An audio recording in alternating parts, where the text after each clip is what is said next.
बहुत बीमार रहता था। क्या होता है, उसके पंख का सब जो है ये झुर्रियाँ जो है झड़ गया था और वो बहुत परेशान रह रहा था।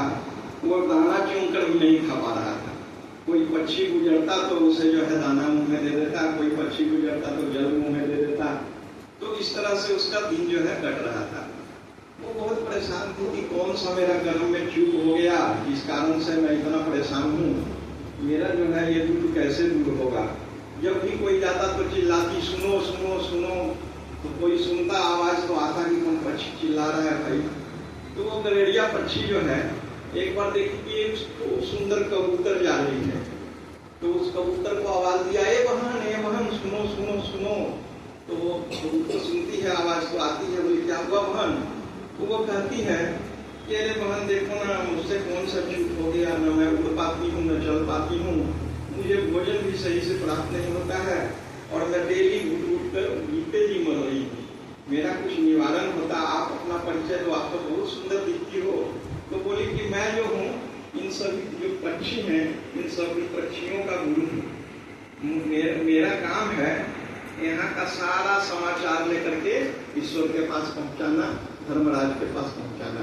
तो बोले अरे तुम तो बहुत काम की वहाँ, तुम ऐसा करना ना बहन, जाना ना गुरु महाराज के पास, ये धर्मराज के पास, तो थोड़ा पूछ लेना ना मेरा कर्म का लेखा जोखा कितने दिनों का है और ये कब तक चलेगा। तो पक्षी गई, कबूतर वहां से उड़ी, बोली ठीक है वहां इतना काम तो तुम्हारा हम कर ही देंगे।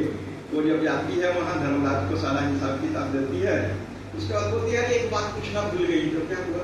तो एक ऐसे गलेरिया है पहाड़ के ऊपर, उसका पंख झड़ गया है, पैर में घाव है, वो चल नहीं पाती है, कुछ ऐसा उपाय बताइए ना जिससे उसका जो है ये कब तक कष्ट है कैसे दूर होगा।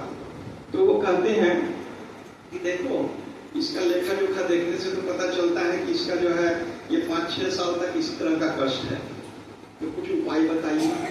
तो उपाय में उसको बोल देना शुक्राना। तो वो कबूतर बोलती ठीक।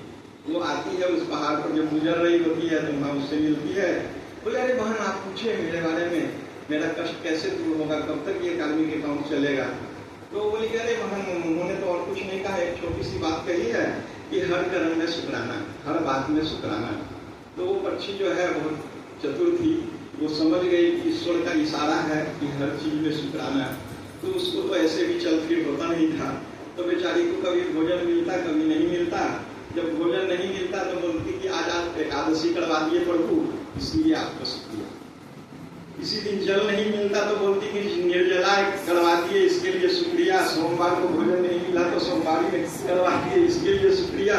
मंगलवार को भोजन नहीं मिलता तो मंगलवारी करवा दिए, इसके लिए शुक्रिया शुक्रिया। हर कर्म में वो शुक्रिया करना शुरू कर दी।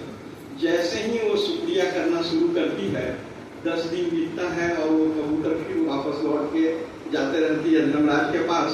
तो देखती है कि अरे ये जो पक्षी कल के डेट में चल नहीं पा रही थी, वो तालाब के किनारे फुदक फुदक करके जो है दाना चुग रही है। तो वो देखती है तो वो चकित होती है। तो वो गई और जब फिर वापस वहाँ पहुँचती है धर्मराज के पास, सारा बातचीत होने के बाद बोली अरे गजब का चीज एक देख कर आ रही है। तो क्या आपने तो कहा था कि 5-6 साल तक इसका कष्ट है, लेकिन वो पक्षी को तो मैं देखी कि दाना चुप चुप के खा रही थी। तो बोली वो पक्षी बहुत चालाक और चतुर है, समझ गई हमारे इशारा को, इसलिए गुरु का इशारा हो गया कि क्या करना है और उस बात को जिसने पकड़ लिया तो उसमें उसका कल्याण होना ही होना है। तो वो बोले कि शुक्राना में इतना ताकत है कि वो 2 दिन का शुक्राना उसका 1 साल के कार्मिक अकाउंट को खत्म कर दिया। इसलिए जैसा भी हो परिस्थिति, जहाँ भी हो, जैसे भी हो, जो मेरे साथ हो रहा है उन सब के लिए शुक्रिया, शुक्रिया।